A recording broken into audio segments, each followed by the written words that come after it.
Man, so we're in this giant like collective, that like psychological experiment of like people at different stages of like childhood development. Do you want the big candy bar later or the small candy bar now? Right. We're in this massive like, do you want the small candy bar now and possibly kill some bitches, or big candy bar later? And people are still like, small candy bar now. And it's kind of blowing my mind.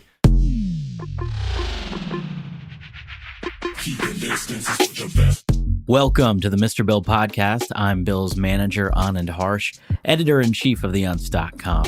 With each passing day, my body grows more frail from lack of proper nutrients and sunlight. Not sure whether a vaccine will be created and disseminated before I wither away, yet time marches on and I continue to do these intros, spitting in the face of God. We've got a great episode for you today. Bill's guest is Bobby West, aka Erothyme. He's a multi-instrumentalist and field recorder who produces down-tempo, IDM, psychedelic trip-hop, and ambient music. He's remixed Desert Dwellers, Perungi, Liquid Bloom, Foxtail, and more, and has had even more remixers of his own tracks, including a certain Mr. Charles I. Earlier this month, he released a new album, Steep Dreams, which has a ton of special guests like violinist Jessica Borth, cello Joe, Craftle, and more, and has an insanely granular breakdown of each track on Bandcamp if you're into that sort of thing. We've had a lot of new subscribers jumping on board the podcast Patreon this week. Thank you so much. We really appreciate the support. Subscribers to the Mr. Bill Patreon get episodes a full week before listeners get the free feed action, and early access is available to listeners at all subscription levels. Patrons can also get bonus episodes, merch, Discord roles, and so much more. Just head over to patreon.com/MrBillsTunes to support the show. Finally, go to MrBillsTunes.com to sign up as a hardcore Ableton. You get full access to Bill's project files and tutorials, and there are some special surprises coming around the corner for website users. All right, here's Bill's episode with Erothyme. Hey, you're listening to the Mr. Bill podcast. Hey, you're listening to the Mr. Bill podcast. Hey, you are listening to the Mr. Bill podcast. Hey, you're listening to the Mr. Bill podcast. Hey, you're listening to the Mr. Bill podcast. Hey, you're listening to the Mr. Bill podcast. Hey, you're listening to the Mr. Bill podcast. Hey, you're listening to the Mr. Bill podcast. Hey, you're listening to the Mr. Bill podcast. Hey, you're listening to the Mr. Bill podcast. Hey, you're listening to the Mr. Bill podcast.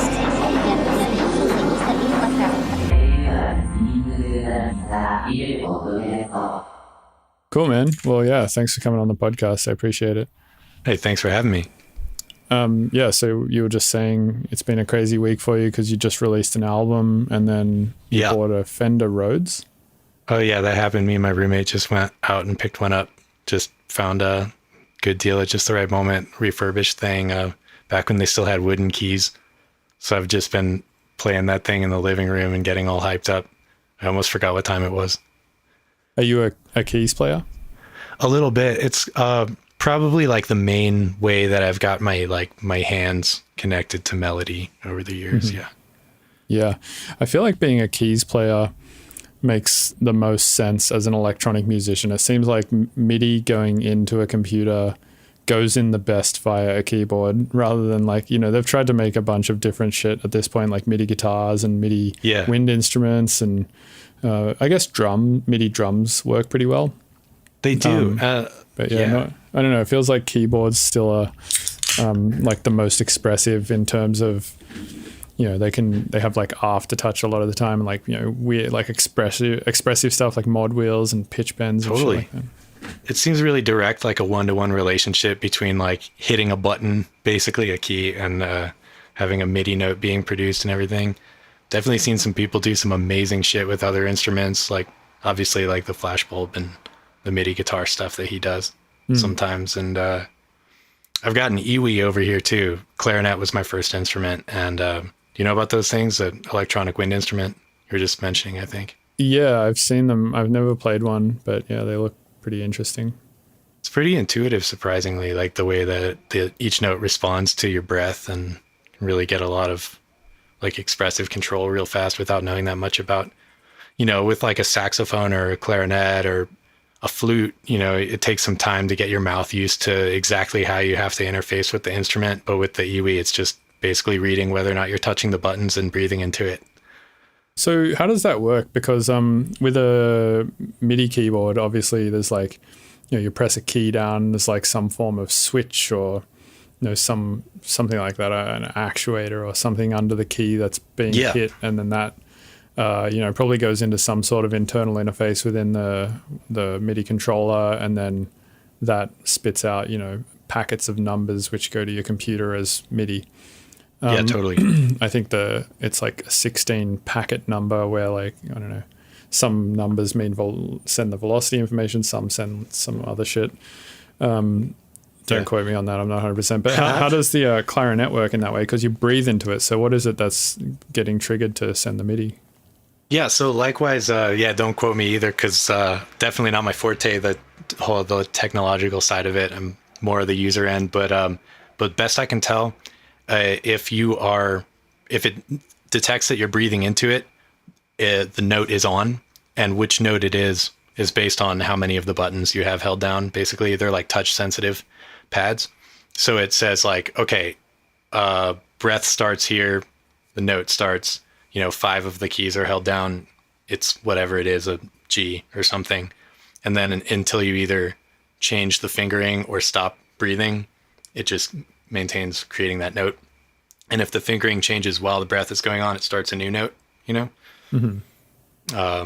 And like velocity has something to do with how hard you're breathing. I think actually velocity is used for, with that instrument, the value called velocity has something to do with like the initial like impact, like the initial volume of the note, and some other CC is doing the, like how, like the amp envelope, if you will, like moves around based on like how hard you're blowing at that moment.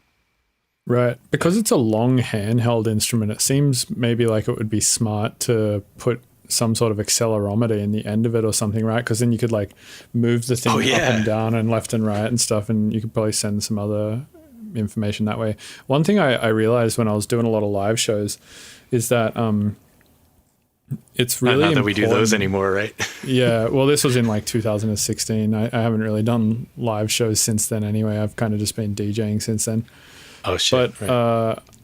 One thing I noticed was that it's super important from like my perspective, putting the show together, to do things that the crowd can like easily understand, because it's super easy, right, with MIDI instruments and stuff like that, to be up on stage and you just sort of look like a guy sending emails, but like you're really doing a lot of technical stuff like button pushing and triggering stuff or whatever. Like the classic thing is the APC sets where like somebody will be using an APC 40 and they'll be on stage doing a lot of like probably really technical stuff, but it's like impossible as a crowd member to appreciate it because you can't see what they're doing. You don't know what they've mapped to what and stuff like that. It's almost like you need Supercilious pointed out a pretty, like when I explained this to him, he had a pretty funny idea. He was like, you just need a giant MIDI fighter that you just like punch with boxing gloves or something. Because then it's like super easy, right? Because you punch it, a sound happens, and the crowd goes, I see, you punch the thing and a sound happened. And like, the sound happened, yeah. Yeah, they like put one and one together and it makes sense. Whereas, doing these sort of like laptop-y sets become sort of non-interesting. But that's why I think it'd be cool to put an accelerometer in the end of something like a clarinet or whatever, because it's like, you get this extra thing of expression that you could attach to like filters or something. I feel like there's a lot you can do with that as a tool. You can send the MIDI to like the proprietary like VST that comes with it, basically, that's like made to work really well with it. It has all the emulators in it. Or you could send it to other instruments, map the CCs to other shit. The one that I got it last summer was like the USB EWI, and that one doesn't have like wireless by default, but just like a little bit of YouTube trolling around, and figured out a method a couple people had come up with to just like basically Velcro like a cell phone charger, a portable cell phone charger to the side of it, and plug a wireless like Bluetooth MIDI transmitter into it with a really short USB cord, and like plug that into the cell phone charger, and then plug the receiver into the USB port in your computer or something. And so with that, I've been able to like hop off the stage with the thing and just like run around with people and like play the flute and do stuff like that. And that it doesn't really change the playability of it in terms of like what you're doing with it for the sound, but just being able to like get out from behind the computer and do something interactive like that. Like maybe the end of a set could be like an ambient drone and, throw a ton of reverb on the flute and just like play perfect fifths for a while, Mm-hmm. and that's fun. I mean, it's a lot easier to do than miking an acoustic flute at an electronic music show, Right.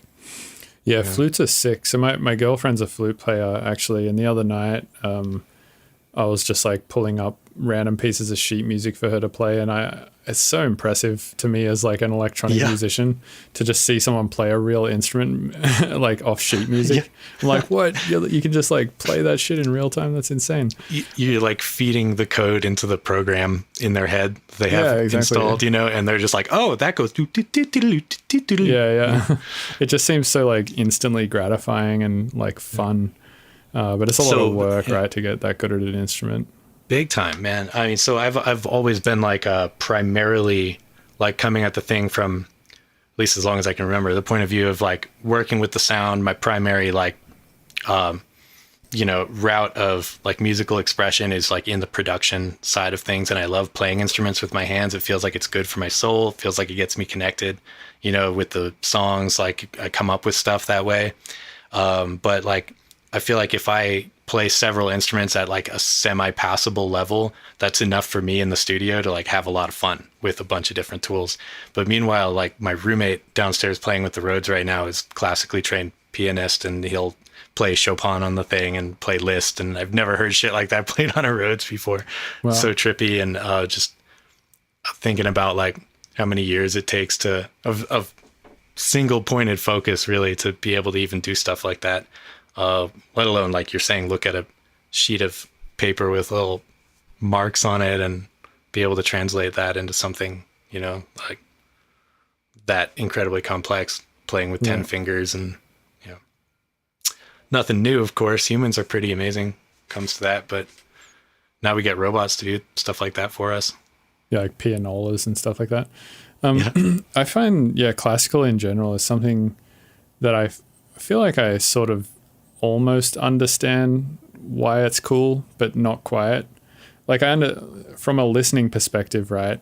There's a few classical pieces that I can listen to, mostly by like Rachmaninoff or something, where I'm like, oh, this is pretty fucking cool. Or Liszt has a few cool ones where I'm like, definitely, this is pretty insane.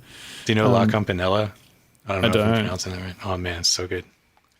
Yeah, so there's a few, but a lot of it I'm just like, this just sounds like you're trying to use all the notes for the sake of it or whatever. And it just like, to me, it doesn't sound like, it sounds like, and this is probably going to get like so much hate if somebody into classical hears this, but to me, it sounds like immature songwriting.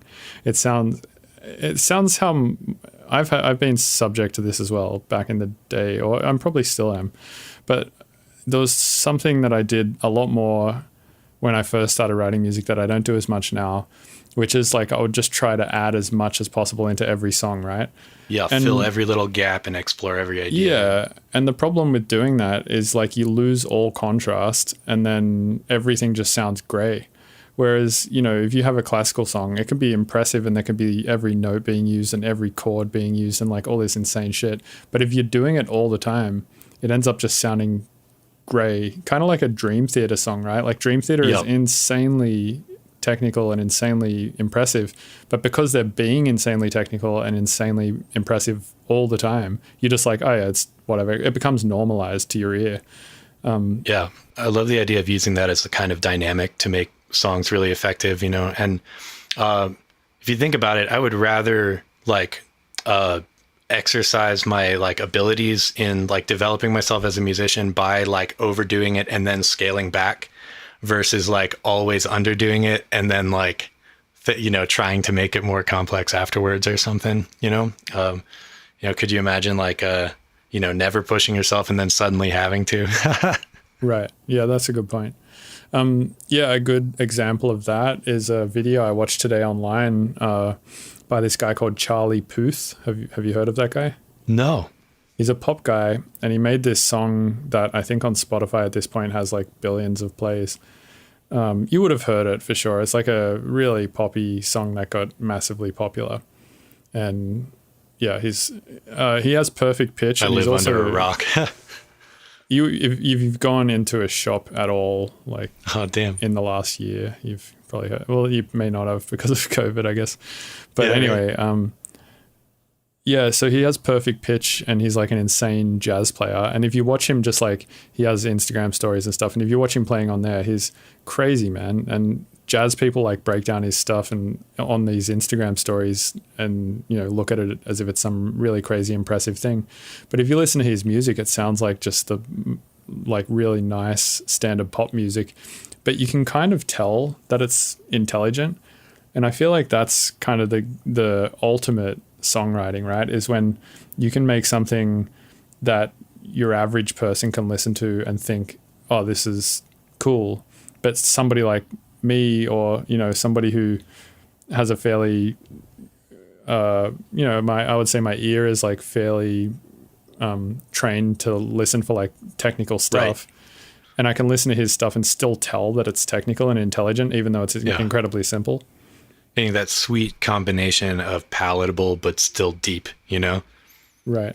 It's a tough thing to do. Man, I remember when I really got turned on to electronic music in the first place, was I think 12, and a friend of mine showed me some Aphex Twin because I was like looking for the edgiest music I could find, and I thought that would be something made with guitars at the time, but then in my face comes the blast of the IDM world, and I realized that that's like the edgiest, most like rule defying kind of free place that music had at the moment. I guess it felt like that to me, and that was like what initially like sparked like the desire to really get my hands on the thing and get engaged with this kind of music. Was just the idea that everything I knew about music I thought could be like thrown out completely for a little while. I didn't want to be involved. I didn't want to make anything that like could be like described by sheet music. I didn't want to make anything that sounded like anything I'd ever heard, and I wanted it to be hard to listen to and edgy and everything, which is a funny thing considering, fast forward some years and probably my most successful pieces of music have been really like pretty down-tempo stuff that like is kind of the polar opposite from like what got me engaged with it. And there was this kind of I swear there was like a like a thread here, this attitude of like trying to make the thing like really clever, or trying to make the thing like something that was more complicated than something else or anything like that. Like it was a really compelling idea for me for a while, and it really like pushed me to like try out a bunch of crazy shit. And then at some point, like there comes that moment where you realize that it gets a lot more interesting when the thing is a communication, that it's not just like a insane monologue all the time, where there's actually like a, something that can be understood, and can be resonated with. And that, the palatable stuff is like a gateway to the more challenging stuff. Like you don't want to just like mainline cayenne pepper. Like you want like a little bit of spice on, something that's like more immediately gratifying as is, Right. Did you find through that process of getting into music and wanting to make sort of really intense, obscure stuff, and then making down-tempo stuff, did you find like to make that down-tempo stuff, it caused you to go through like a little bit of an identity crisis, because like you sort of built your identity on this, like, I want to make insane shit? So even more of an identity crisis, because that was what like my like probably first major breaks, if you will, relative to my own career have been. I don't know, like the first album that, if I look at like the stats of my like downloads on Bandcamp over the years or something, there's a clear moment where that first big down-tempo album came out, where it just compared to whatever, this big spike on the map compared to whatever was happening beforehand and stuff. And there's this interesting thing that happens where people, hear something for the first time, see the name associated with it, and to that person, that is then like what that name is. Like that's what you do, And when my audience expanded several times, pretty much in the course of a month or two, really. And then steadily over the course of the years following that, there were a lot of people who didn't even know that like the glitchy, edgy stuff was more like kind of where my roots were. That like when I started making electronic music, I was like trying to make the computer crash, not trying to meditate, you know?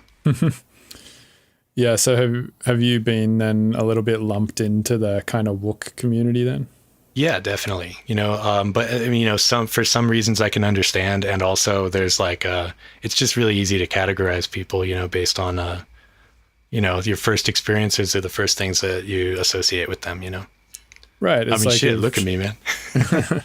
Well, it's like, if Spongle came out and, started writing a hip hop album or something, or like a dubstep album, I'd probably be pretty confused because, it's not the first experience that I had with his music. And, at this point, his whole brand is built around this kind of world music type idea stuff. So I can understand that. I feel like I've had a little bit of an issue with that in my career, in that I'm kind of like a little neurotic, and I just like to do all sorts of shit, right? Like I like to do this podcast. I like to make tutorials. I like to do sample packs. I like to write dubstep. I like to write downtempo. I like to write ambient music. Like I like to just write a bunch of shit.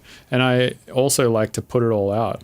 I don't like to sit on it, right? And I also don't like, I've thought about this a ton of times. I'm like, should I... Multiple aliases? Yeah, like should I do multiple aliases? And I kind of came to the conclusion that like, even if I did do like other aliases, all that's going to happen is there's just going to be more aliases that just put out less music kind of thing. Whereas, if I just have my Mr. Bill thing, it can just be an umbrella for everything, but it also kind of requires people to put in this like work of figuring out the rest of my shit a little bit, it forces people to do a little bit more work to understand the project, but I think I'm comfortable with that. But it comes at a cost, right? It comes at like a financial and logistical and career wise kind of cost.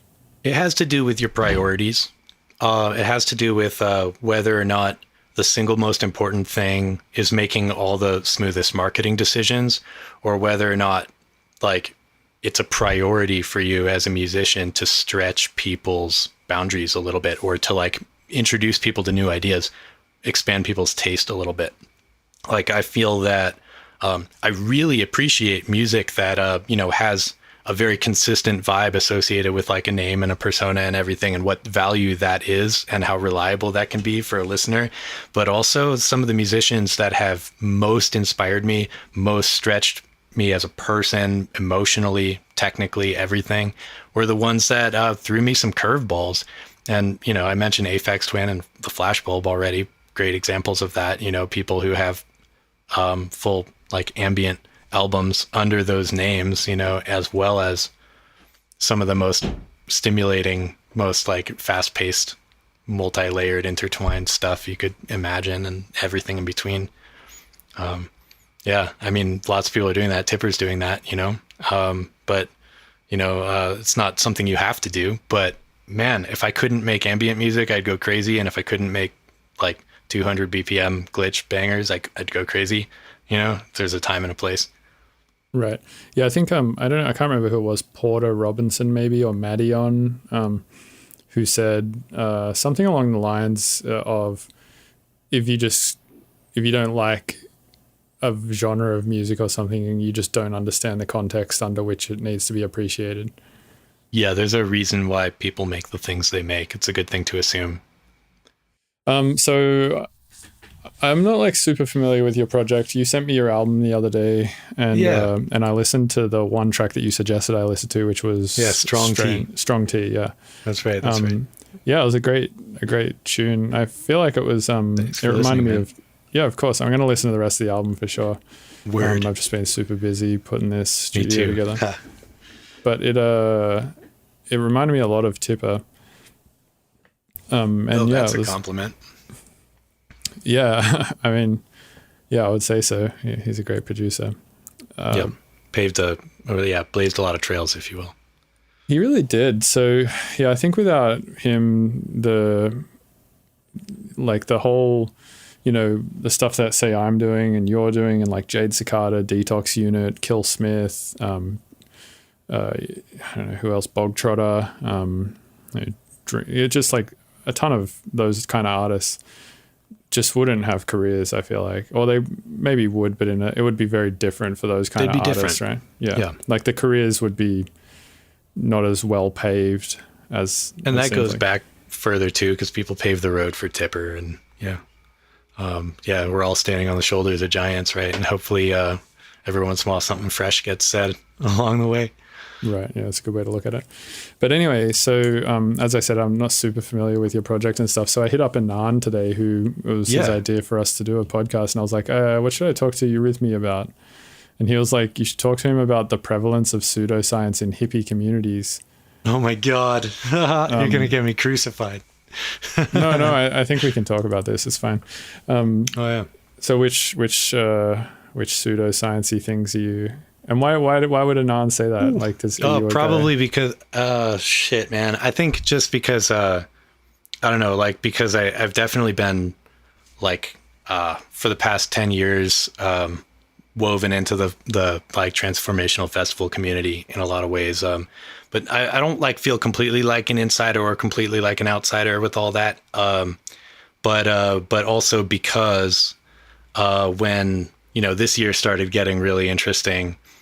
And it became more than just like, some cute, tolerable thing for people to just have like kind of absurd, unfalsifiable ideas. Like it suddenly became a liability, when the pandemic began and everything, Yeah, it's like a public health issue right now for people to have like opinions that are wrong. Yeah. So, it's one thing to like have an opinion, and it's, it's another thing to like, just to choose to ignore information that could save people's lives. I mean, that's, oh man. I guess I made some Facebook posts and stuff earlier in the year when all this was going on. I guess came off pretty opinionated and spent a lot of energy going back and forth with people about it. I've kind of slowed down on that so I can get some more music done. But right. What was the opinion that you posted? Oh man, essentially,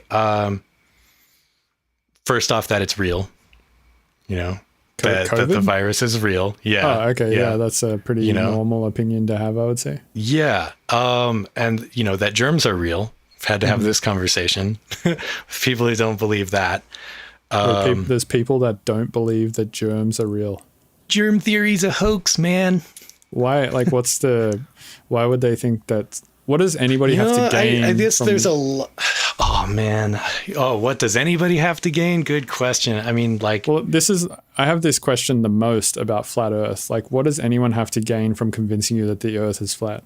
I'm glad you brought that up, man. I mean, a lot of it has to do with the feeling of knowing something that the rest of that most people don't know, feeling like you're part of an in-group or that you have secret knowledge, and, and people really get deep in that. I think we all have like at least a little tiny glimmer of that somewhere, we all have like, maybe not all, many of us, I don't know, but it's a whole other thing when, had like the feeling of having to, I don't know, like on principle, just take whatever conventional knowledge is and just be a contrarian about it and then identify with that, Mm-hmm. I don't know if that's the full explanation for it's a nuanced thing and everybody's got their own reasons. And I mean, a lot of it is most people just unfortunately aren't really scientifically literate, can't really like navigate that information with any degree of like even like checking their own cognitive biases along the way. It's just not what people do naturally. People more want to prove themselves right than prove themselves wrong. Right. Damn, I'm not a scientist either, though. I don't feel like it's my call. If there's a disease spreading around the world, contagious, surreptitious, sneaking up on us before we even know we have it kind of thing, and it's killing people and leaving other people, more than the people it kills, leaving them permanently or at least long-term disabled or damaged in some kind of way, neurological, physical, it's terrifying, man. I just don't want to be like I feel like the idea that, because it's inconvenient for me to, cancel my plans for a year, that I would like be willing to let somebody die over that. I just can't imagine. It's absurd. Right. Which is so it's interesting that you're in this sort of like transformational hippie festival scene as your primary sort of place that people listen to your music. So I'm assuming, and you have this outlook which seems super reasonable and normal, but also fairly different to a lot of the outlooks that you see in that scene. So you must have these conversations like quite often, right? Yeah, as often as I let myself, because there's so always they're just always there to be had, basically.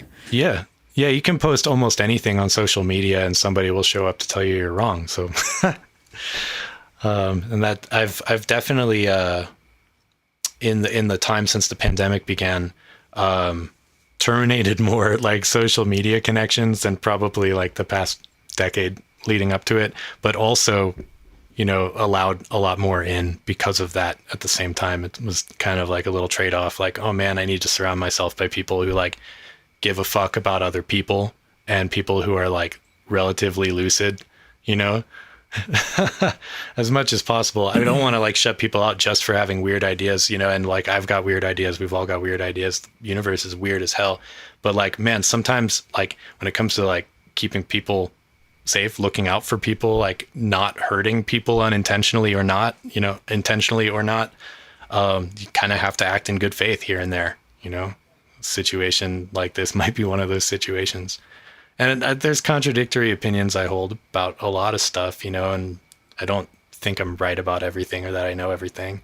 That's, step one, honestly. But, like, man, I, on principle support the protests, for example, but at the same time, like, I also don't want the virus to spread. Yeah, those like the protests didn't really cause a spike in the virus. Memorial Day did. That's what it looks like. Yeah, that is what it looks like. Yeah, I actually went to a protest in San Francisco at City Hall, which was really cool.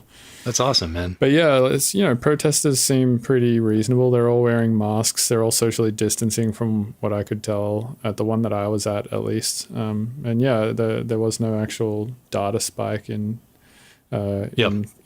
corona cases because of it. But yeah, like I said, from Memorial Day, the weekend before that, there was, which is really interesting. Yeah. I think there may have been one from July 4 as well. Not 100% on that though.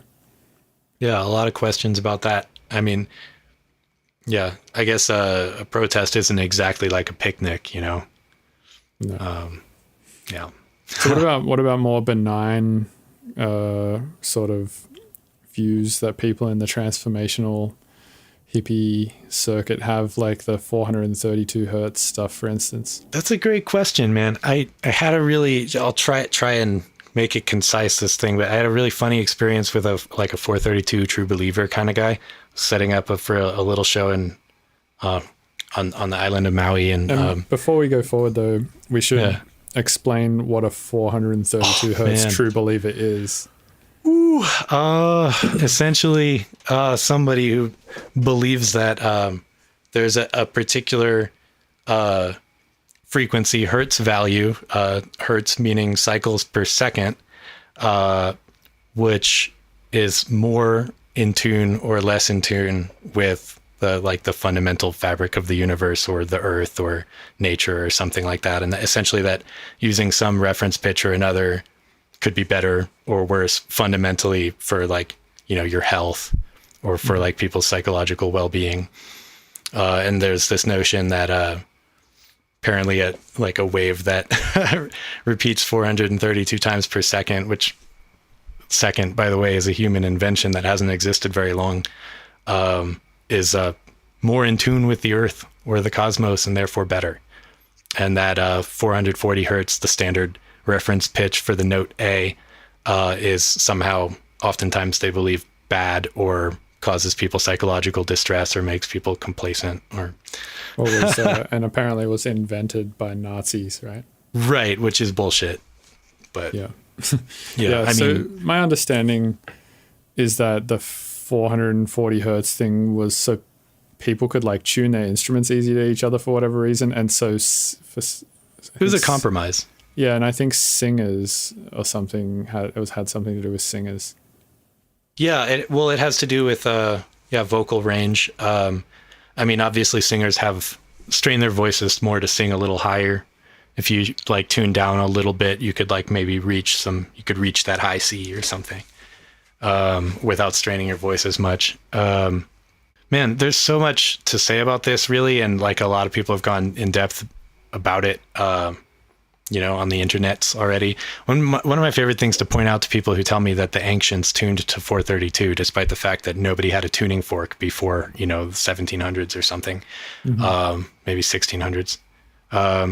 Shit, I could be wrong about the exact moment, but just the oldest acoustic chamber that has so far been excavated, the Oracle chamber at Malta, actually resonates at 110 hertz, an octave of 440, which is really interesting that they kind of nailed that frequency. Wait, I mean, it's a comfortable one.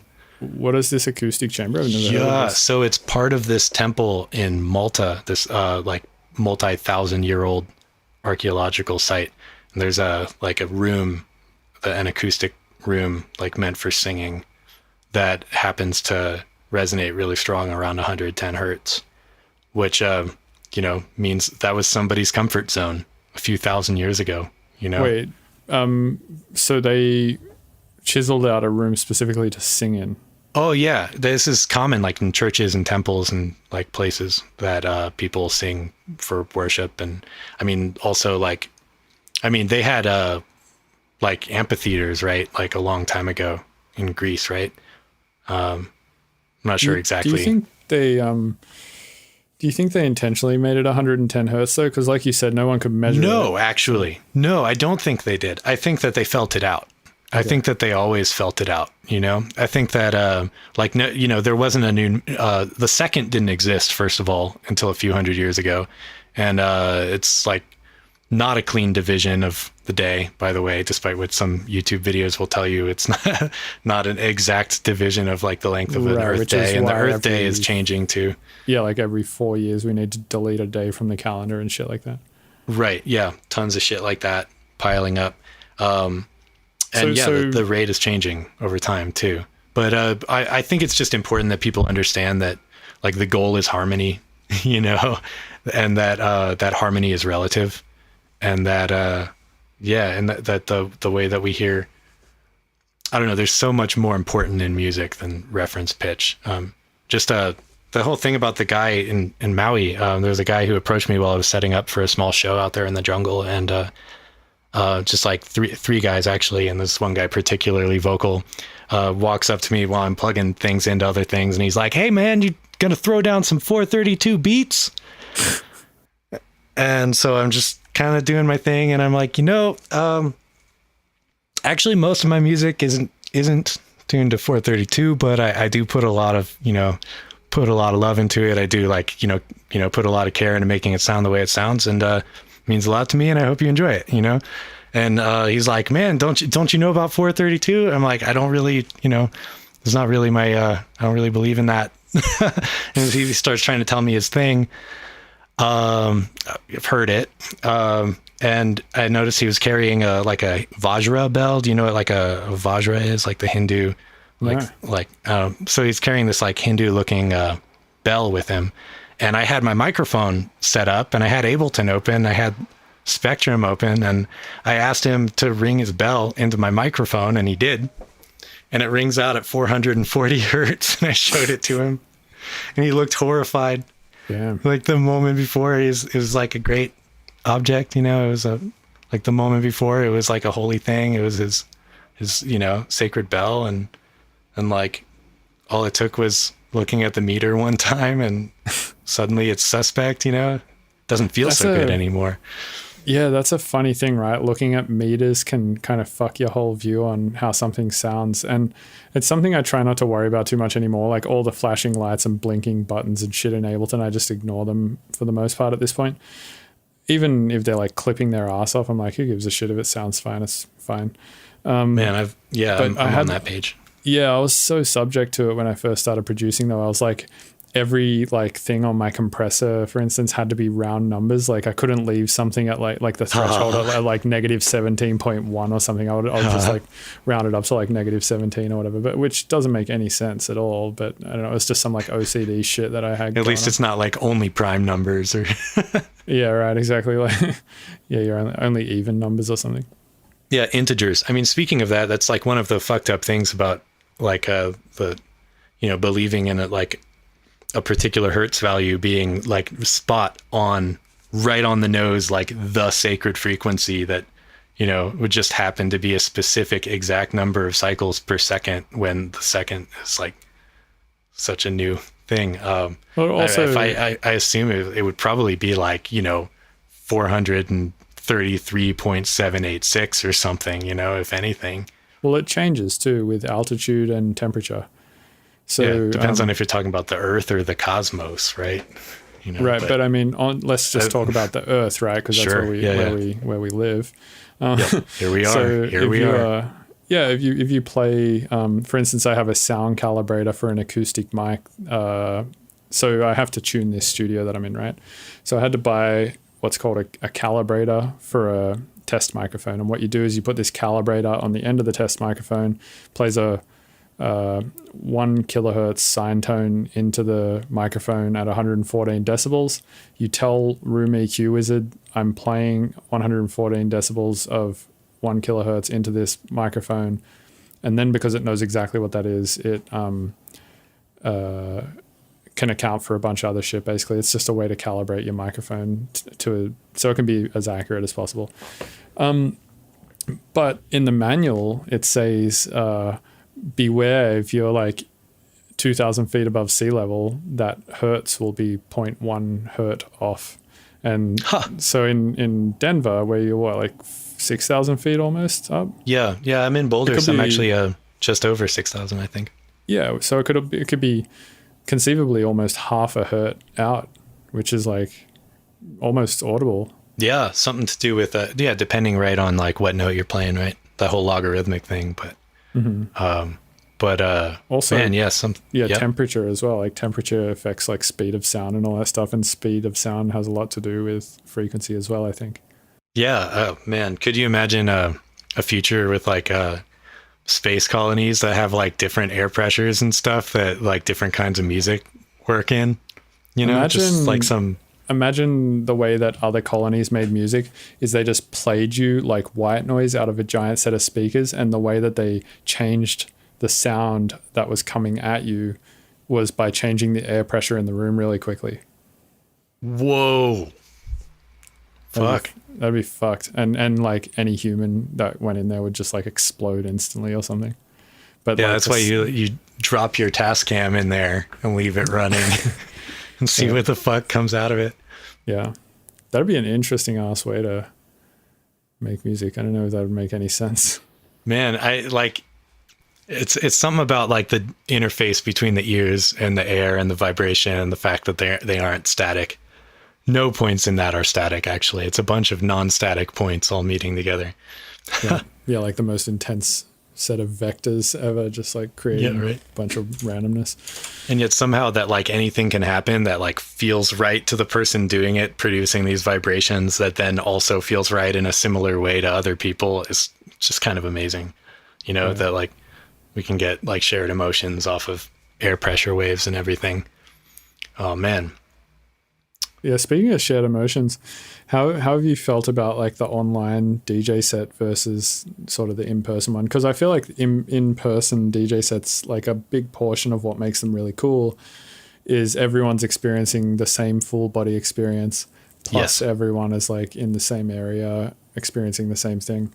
So you lose, it's immersive. You lose a lot of the like everyone connected experiencing the same thing type thing when you're doing an online set.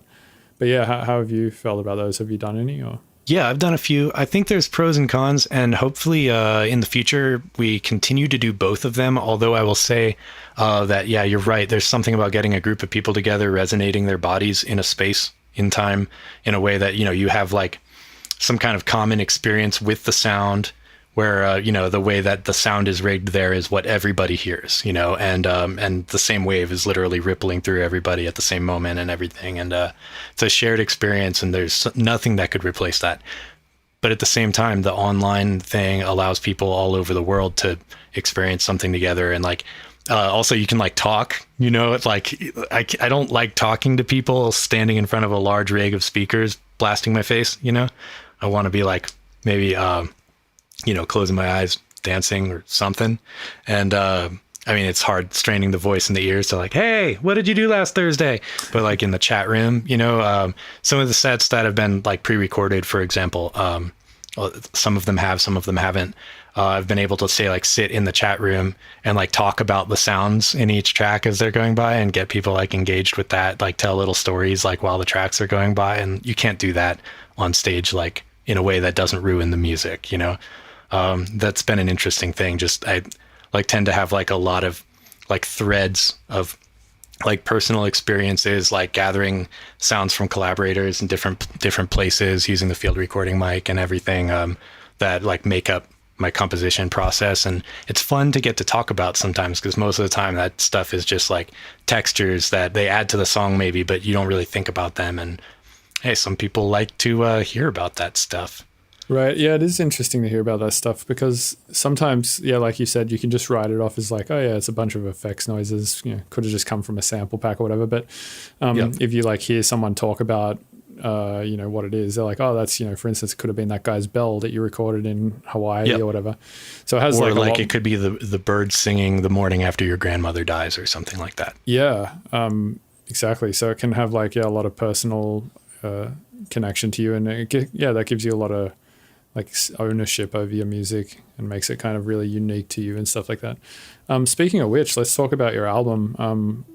Like I said, I haven't Steep Dreams. It's called Steep Dreams. Steep Dreams. Yep. Is it about lucid dreaming, or? It's kind of, I mean, like, I think steep like tea, and I think steep like mountains, and I think steep like expensive or dangerous. I think dreams like ambitions or like visions or like, all kinds of things. Okay, so it can mean a bunch of stuff. Right. So there's a lot of connection to tea because, I mean, like you said. Oh, yeah. One of the Strong tea. The track I listened to is called Strong Tea, and you just mentioned that the title of the album had the word steep in it, which is related to tea. What's the connection with tea? I just started drinking a lot of tea about a year and a half ago, specifically pu'er, like Chinese, like aged large leaf tea. Some of it's older than I am, and just has a very particular, it's very different from coffee. It's even different from green tea, actually. But anyway, had a big impact on the music I was writing around the beginning of 2019 and most of that year, especially, just kind of switching more to being a tea person. And that just kind of worked its way into some of the names of the tracks I was writing, and kind of got out of hand with the puns. I mean, I live like next to some mountains and everything, and sitting there drinking tea, steeping it, looking at the steep cliffs outside the window and everything, and thinking about gravitational wells and stuff. I'm like piling on the steepness, as well as just thinking about steep dreams being like kind of like a phrase for like, if you have like an ambition or something that you want to accomplish that's really hard or really risky or just like, or like costs you a lot, like say devoting your life to music is an easy example or something. It's a steep dream, Mm-hmm. And it just kind of stuck in my head for some reason. Now, at least a couple of friends of mine will, kind of be kind of cheeky and just like use the word steep as like a synonym for cool or something. Like, oh man, that's so steep. Nice. Man, that's crazy. I want to become a tea person actually, because I mentioned this to my girlfriend yesterday. I've been like slowly kicking a bunch of addictions. Yeah. And I was like, oh man, the next one. Get control over your dopamine. Yeah. Well, yeah, I actually eat some medicine right now to agonize my dopamine receptors called bupropion. Oh yeah. Wellbutrin, right? Yeah. How do you know about that? I'm a nerd. Okay. Yeah, I take Wellbutrin. Yeah. Have you ever taken Wellbutrin? No. I've read about it though. It's interesting. Yeah, it's interesting that you've read about it. Like, for just I've read about a lot of stuff. Nice, that's awesome. But yeah, anyway, so the reason I'm taking it is I've already talked about this on podcasts before, but I was dealing with addiction, and turned out the reason why I feel like I was doing so much drugs in the first place is because I was just perpetually extremely bored. Right. Because I just had some issues with dopamine, I guess. And now you're on that meditation train, right?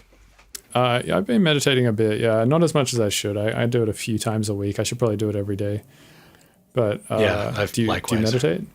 Oh, yeah. Not as much as I should, but it's fucking weird, right? Because it only takes 10 minutes, but like you'll think about it and you're like, do I want to, like, there's a notification even that shows up on my phone. It's like, time to meditate. And I'm like, I'll do it in a bit.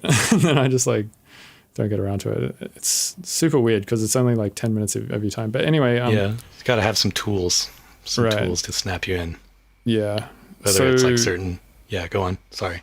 Oh yeah. So I was talking to my girlfriend saying, the next thing I want to kick out of my life is maybe coffee. And yeah, tea is obviously a great replacement for it. But how would you describe? Fantastic.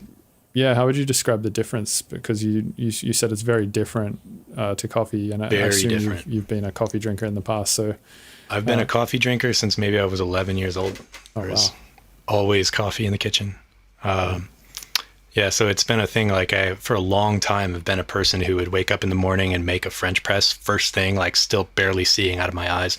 Just make up a French press and drink the whole thing, and then go back to bed for a couple hours. Wow. Wake up and do it again, and then maybe get to work.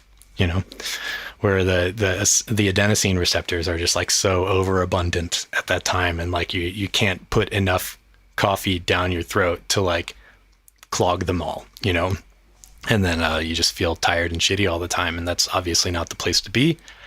That is what we call an addiction, and you know, you want to have like some amount of control over how that affects your life, right?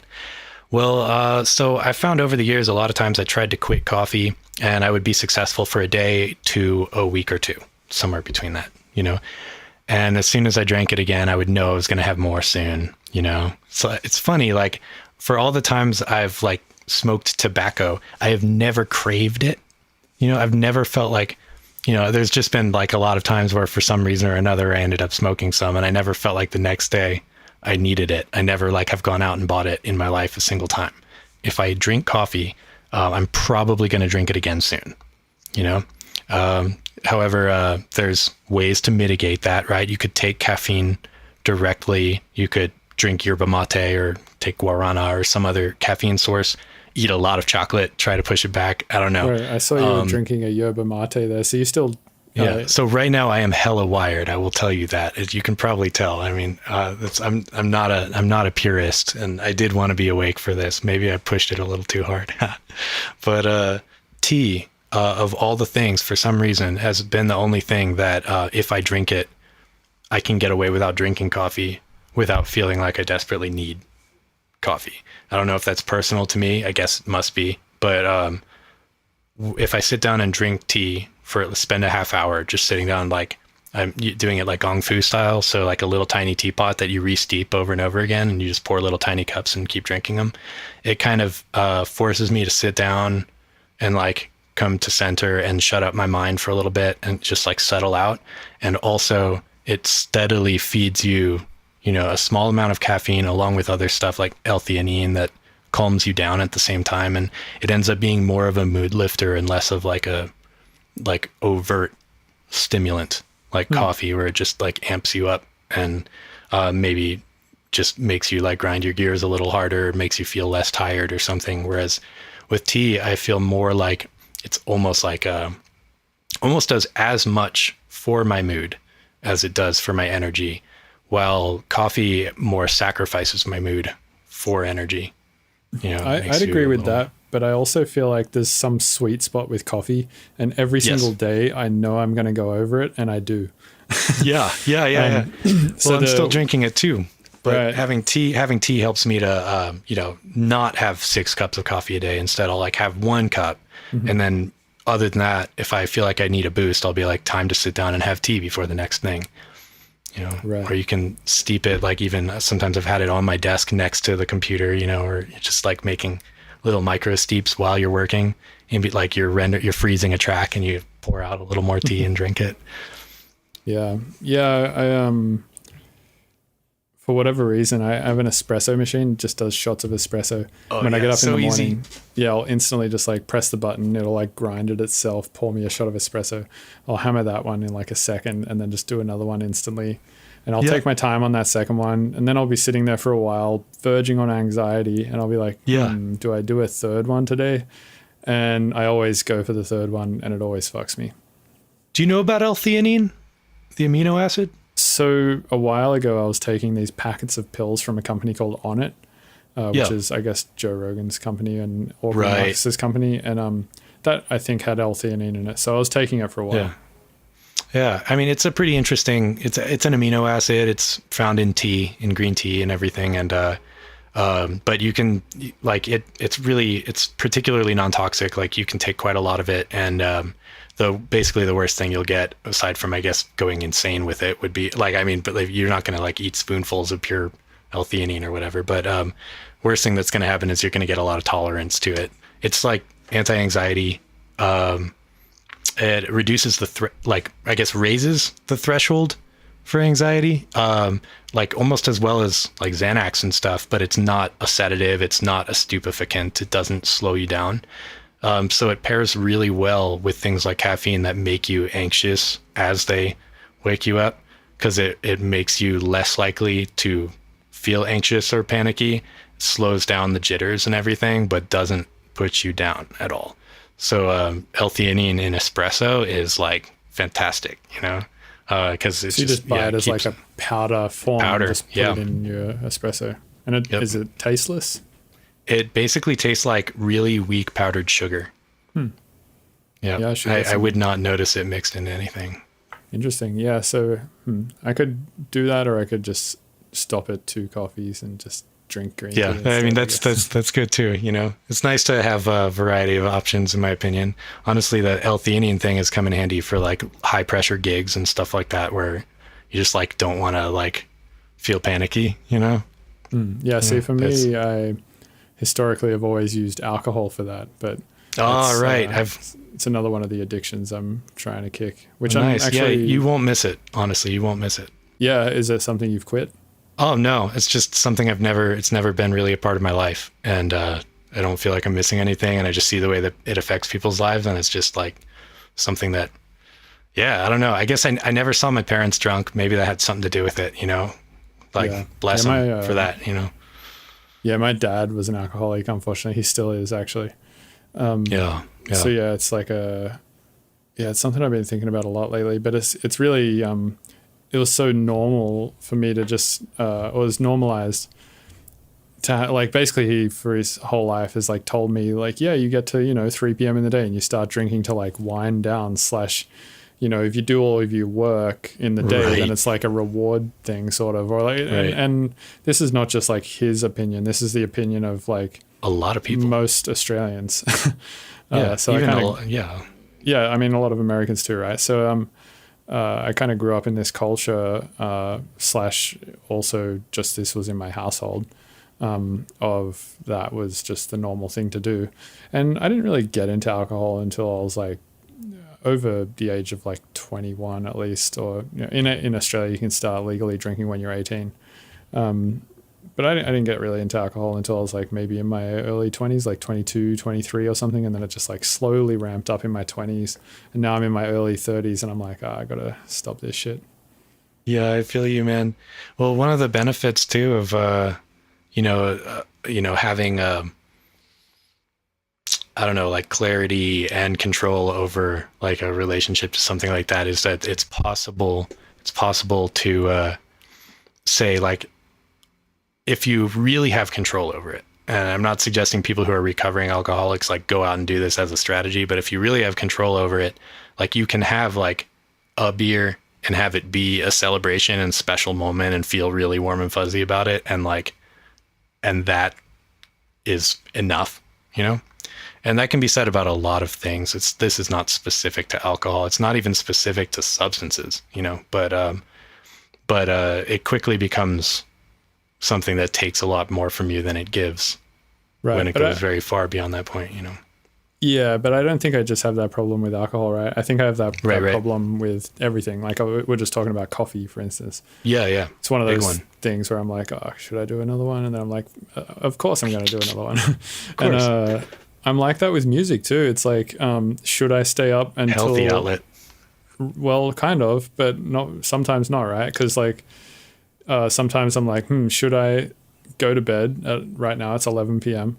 Or should I stay up until 11 p.m. tomorrow night, just working on music? And at the end of it, I'll have some results, some finished music, but I'll damage my serotonin and my dopamine in my body in the process. And I'm quite more often than not, the answer to that question when I ask myself will be like, yeah, sure, why not? I stay up for 24 hours working on music.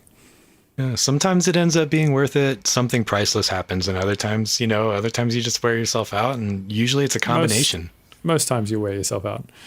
But it's like a gamble, I suppose. It's the same. I've had the same justifications with substances and alcohol a bunch of times as well, right? Where it's like, should I do these things and go to the studio, or should I just go to the studio sober, or should I just go to bed? And I always make the worst decision, I feel like.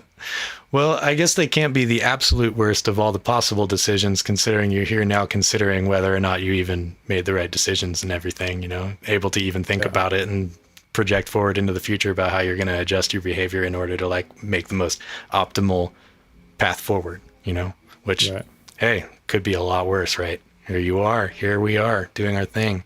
I've just kind of adjusted my schedule lately, since I'm kind of stuck at home, to the fact that I'm kind of an insomniac, especially with like the nighttime and feeling creative and everything, where I've been basically waking up in the afternoon and like just always seeing the sunset, and then like working on music all night, and then seeing the sunrise before going to bed. And then I feel like I'm doing the thing where I'm staying up later than my bedtime, which is something that's historically in my development as a person been a great time to write music. But I'm kind of just making that my schedule for a while. Right. It'll probably change eventually, but here we are. Do you feel like it has any sort of psychological impact on you having that sleep schedule? Yeah, it's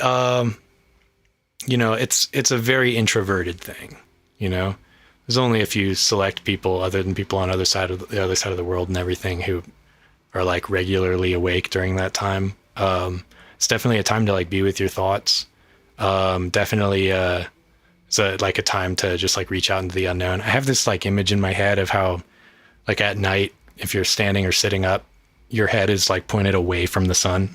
You're kind of like oriented with your compass pointed out into like the vastness of interstellar space and everything. And that's like when all the like the big like abstract ideas come through, and like when you can really just like, there's a lot of like exploring and like all that can happen. Whereas like during the day, I feel more like, I don't know. The Earth isn't a convex or flat; it's round, right? So even if you're laying on the ground 5 kilometers in the distance, you're pointing into space as well.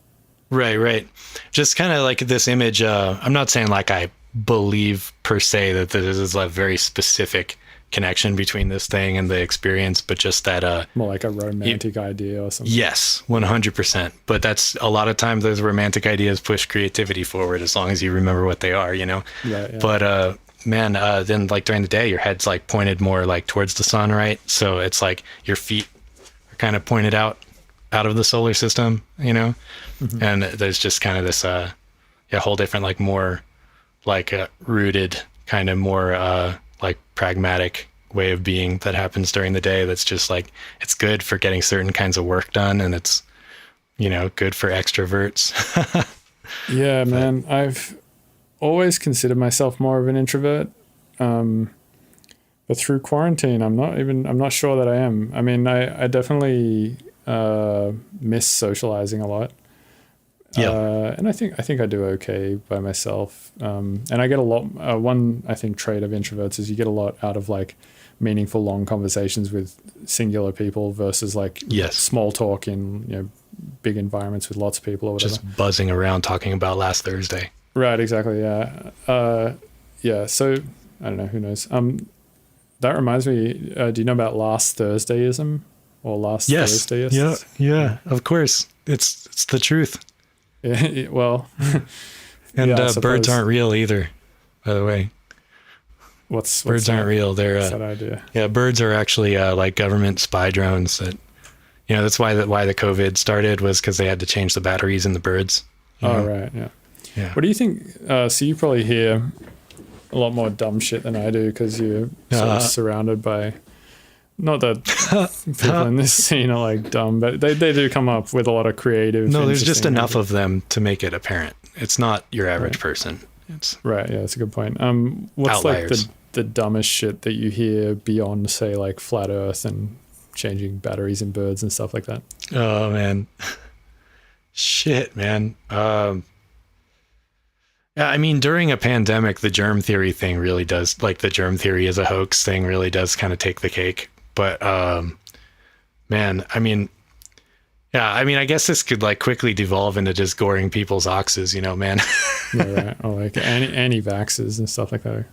Yeah, I mean, I like I'm like maybe not like 100% on this, like hard thing to say, conversations like this, on one side or the other with that, but I lean towards vaccines are a really important part of human survival to this point in time. 100%. And No that fucking question. there's maybe like some that are more superfluous than others, and some that are better tested than others, and yeah. So, I mean, and I could see why somebody who was like directly connected to somebody who had some kind of complication would be like passionate about, thinking a different way about it. And then also you compare those numbers to the number of people who've died of smallpox, and it's just not even a debate. Right. Yeah, I mean, speaking of germ theory, one cool thing about this year and everybody being so conscious about germs and stuff like that is that I've only been sick once, and that was Isn't that amazing? January through March when I was touring, right? Generally I get sick like once a month almost when I'm touring, because I'm just constantly coming into contact with new viruses and shit, because I'm always on airplanes.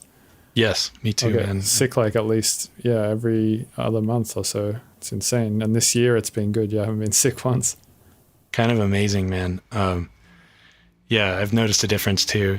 And I noticed that it's hard for people to like, I mean, understandably, we're a social species. We're not all super in control of ourselves or even super self-aware, like on average. Like, we're amazing beings, but we have a lot of blind spots, and things like viruses really prey upon our instincts. And a lot of people like feel like, especially like people in like the new age community, feel like their instincts are kind of like, like the cream of the crop of like their compass. Like that's their instincts are like the only thing they'll listen to.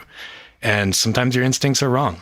And sometimes there are even predators of various kinds, human, viral, otherwise, that will prey upon, your instincts. And one of those instincts is socialization. And it's there for a reason, but that's also the only way this thing spreads. And so we're in this giant like collective, that like psychological experiment of like people at different stages of like childhood development. Do you want the big candy bar later or the small candy bar now? Right. We're in this massive like, do you want the small candy bar now and possibly kill some bitches, or big candy bar later? And people are still like, small candy bar now. And it's kind of blowing my mind. I'm doing a lot of face palming, but what am I going to do about it other than try not to spread it myself, stay home and write a bunch of music, Yeah. Speaking of which, where can people go check out your new album? Is Bandcamp like the main place that you try to get people to go? Probably the best. It's on Spotify and everything too. Bandcamp's a good way to directly support somebody. And if you're just going to stream it, then hey, Spotify is good too, Is it just eurythmia.bandcamp.com? Oh, so Erothyme. Oh, so Erothyme. this is, Okay. yeah, it's cool. There's another guy actually called Eurythmia. This guy, Chris. Yeah. Okay. So good dude. Okay. Right. Totally. Yeah. It's hilarious. Honestly, we've had this long running thing. Even though we've only seen each other in person like once or twice, about like what it would take to like, if we combined our names together, it'd be like Eurythmothyme or something, Yeah. Could just like put some music out under that name. Nobody can say either of our names anyway, whatever, you know? Yeah, for some reason, I think I've heard the word eurythmy said in the scene a bunch of times, and then I assumed that you were him, I guess. By the way, that guy makes sick music too. I've met him actually, and I don't know. I don't remember what he looks like because I met him like one time, so I assumed you were the same person. But good to know that That's hilarious. I love it. Yeah, this whole time I thought I've been talking to Eurythmy, this guy I met once. Well, maybe you need to like get Eurythmy on the show and call him Erothyme, you know? Oh, there we go. That's a good idea. Just make the whole thing come full circle. Would it make sense because he has the Y on the end? Yeah, I know. Whereas like you have the E on the end, so it's almost That's right. Like it could be.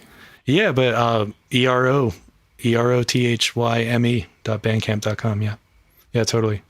Steep Dreams. Yep. Sick. Yeah. Thanks for having me on, man. Of course, man. Yeah, I'm gonna go make a pizza. I have a sounds like a noble cause. Pizza. Yeah.